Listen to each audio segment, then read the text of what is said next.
মোহনার মায়ের থেকে সব সত্যি জেনে চমকে গেল শুভ। সম্পূর্ণ জানতে ভিডিওটিতে একটি লাইক করে দেখতে থাকো। গল্পের শুরুতেই দেখা যায় মোহনা রাতের বেলায় ঘুম থেকে উঠে পড়েছে আর দেখতে থাকে আয়ান কোথায়। এর মধ্যেই কারোর একটা গলার সাউন্ড শুনতে পায় আর নিচে এসে দেখে আদ্রিত নিচেই ঘুমিয়ে রয়েছে। আর এটা দেখার পর খানিকটা অবাকই হয়ে গেছিল মোহনা আর বলে, কি ব্যাপার আয়ান, তুমি এখানে শুয়ে আছো? তুমি নিশ্চয়ই শুভলক্ষ্মীর ঘরে গিয়েছিলে, তাই না? তুমি আমাকে আবার ঠকাচ্ছ। আয়ান মানে আদ্রিত বলে, কি যে বলো না তুমি। আরে আমি তোমাকে ঠকাবো কেন? আমি তো এখানেই ছিলাম, আমি কোথাও যাইনি। তার মধ্যেই চলে এসেছে শুভ আর বলে, মোহনা তুমি শুধু শুধু সন্দেহ করছো। কেশব ঘুমাচ্ছিল না বলে আমি কেশবকে ব্যালকনিতে নিয়ে গিয়ে ঘুম পাড়ানোর চেষ্টা করছিলাম। তুমি যেটা জানো না সেটা নিয়ে কেন কথা বলো তো? মোহনা বলে, কারণ তোমাকে আমার বিশ্বাস নেই। আগে এরকম বহুবার তুমি অনেক অন্যায় করেছো, সেই জন্যই তোমাকে ভরসা করা যায় না শুভ। এরপরে শুভ বলে, কিন্তু ভরসা করতে শেখো। যাই হোক, অনেকটা রাত হয়েছে, এবার তুমি ঘুমিয়ে পড়ো। মোহনা ওপরে চলে যায় আর যাওয়ার আগে আদ্রিতকে বলে যায়, কাল সকালবেলা হলেই তুমি লয়ারের কাছে যাবে আর শুভলক্ষ্মীকে ডিভোর্স দেবে। অন্যদিকে দেখা যায় শুভ তো সকাল সকাল রেডি হয়ে গেছে ডাক্তারের কাছে যাবে বলে। এর মধ্যেই সেবন্তীও রেডি। সেবন্তী তখন বলে, চল শুভ, আজকে আমি তোর সাথে ডাক্তারের কাছে যাব। শুভলক্ষ্মী বলে, না না, তোমাকে যেতে হবে না, আমি ঠিক সামলে নিতে পারবো। কিন্তু সেবন্তী বলে, তুই সামলে নিতে পারবি না, আমাকে যেতে হবে। যার যাওয়ার কথা ছিল সে তো আর যাবে না, তাই আমি তোর সাথে যাব, চল। এরপর ঠাম্মিও বলে যে তোমরা দুজনাই যাও, শুভকে এই সময় একা ছাড়াটা একদমই ঠিক হবে না। এরপর যখন দুজনা বেরোতে যাবে তখনই চলে এসেছে মোহনা।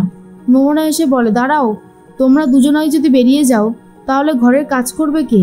তোমাদের দুজনকে আমি কোনোভাবেই বেরোতে দেব না, একজনকে থাকতেই হবে। তখনই ঠাম্মি বলে, আচ্ছা তুমি এই ধরনের অন্যায়গুলো করে কি শান্তি পাও বলো তো?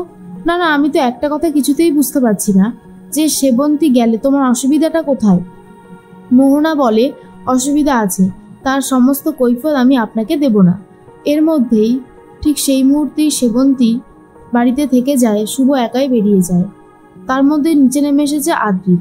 আদ্রিতকে দেখার পরেই মোহনা তখন বলে, আয়ান তুমি লয়ারের সাথে কথা বলতে যাচ্ছ তো? আমিও তোমার সাথে যাব।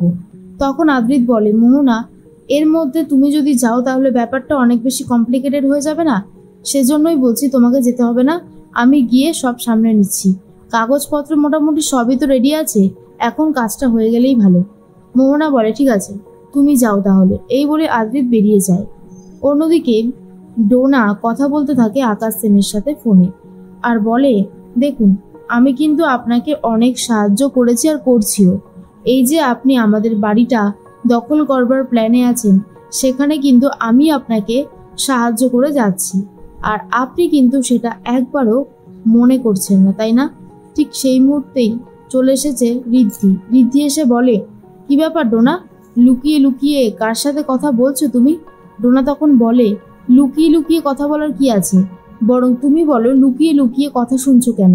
কিন্তু ঋদ্ধি কিছু বলতে চায় না আর বলে, যদি কোনোদিনও জানতে পারি আমাদের প্রবলেমে ফেলার পিছনে তুমিও রয়েছো, তাহলে সেদিন তুমি উচিত শিক্ষা পাবে আমার কাছে। ডোনা আর বেশি কিছু বলতে চায় না।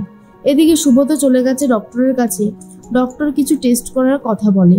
তখন চলে এসেছে আদ্রিত আর বলে, বলুন ডক্টর, কি কি টেস্ট আছে বলে ফেলুন। ঠিক সেই মুহূর্তেই তখনই ডক্টর বলে দেয় কি কি টেস্ট আছে। আসলে ঘটনাটা যদি একটু আগে থেকে দেখা যায় তাহলে দেখা যায় শুভ আর আদি দুজনা প্ল্যান করেই মোহনার সাথে এই রকম অ্যাক্টিং করে চলেছে। আদ্রিত তো মোহনাকে বাড়িতে ফিরিয়ে আনতে চাইনি, এটা ছিল শুভর প্ল্যান। শুভ এমনভাবে নিখুঁত অভিনয় করেছে যে মোহনা সবটা ধরতেই পারেনি। শুভই আদ্রিতকে বলেছিল মোহনাকে বাড়িতে নিয়ে আসতে, তাহলে কিছুক্ষণের জন্য আমরা একটু স্বস্তিতে থাকতে পারি। মোহনাকে বাড়িতেই আমরা সামলে নিতে পারবো, আর আকাশ সেনকে আমি পরে সামলে নেব। তখনই আদ্রিত বলেছিল, তুমি পারবে তো শুভ? শুভ বলেছিল, হ্যাঁ পারবো। আর তারপরে আদ্রিত মোহনাকেই বাড়িতে নিয়ে এসেছে। বাড়িতে যেটা হয় সেটা পুরোটাই শুভ আর আদির প্ল্যানেই হয়। শুভ তখন বলে, জানো তো আদি, আজকে আমি একজনকে ডেকেছি আর তার কাছ থেকে আমি অনেক ডিটেলস পাবোই পাবো। তুমি শুধু অভিনয়টা চালিয়ে যাও। এদিকে অনেকটা সময় হয়ে গেল, আয়ান এখনো ফেরেনি। এটা নিয়েই চিন্তা করতে থাকে মোহনা, আর ভাবে এতটা সময় চলে গেল এখনো এলো না, কেসটা ঠিক কি ঘটছে বোঝা যাচ্ছে না। মিস্টার দত্তকে একবার ফোন করে দেখতে হবে আয়ান ওখানে আদৌ পৌঁছেছে কিনা। এদিকে মোহনার মা সুনন্দার সাথে দেখা করে শুভ, আর বারবার করে জিজ্ঞেস করে সত্যিটা, আর বলে মোহনার একটা মানসিক রোগ আছে, সেটা আমি খুব ভালো মতন বুঝতে পেরে গেছি। তা আকাশ সেন কি ডাক্তারি ডিগ্রিটা ওকে কিনে দিয়েছে নাকি? সুনন্দা রেগে গিয়ে বলে, তুমি আমার মেয়ের সম্পর্কে কতটুকু জানো যে ওর সম্পর্কে এই সমস্ত কথা বলছো? খবরদার বলবে না। শুভ বলে, তাহলে আপনিই বলুন মোহনা কি রোগে আক্রান্ত, আমাকে সেটা জানাতে হবেই। সুনন্দা বলে, 6 বছর আগে যেটা হয়েছিল সেটা আমি আর মুখে আনতে চাই না। শুভলক্ষ্মী বলে, কিছু করার নেই, সব সত্যিটা আপনাকে আজকে আমাকে বলতেই হবে। সুনন্দা মোহনার ব্যাপারে সব সত্যিটাই শুভকে জানিয়ে দেয়।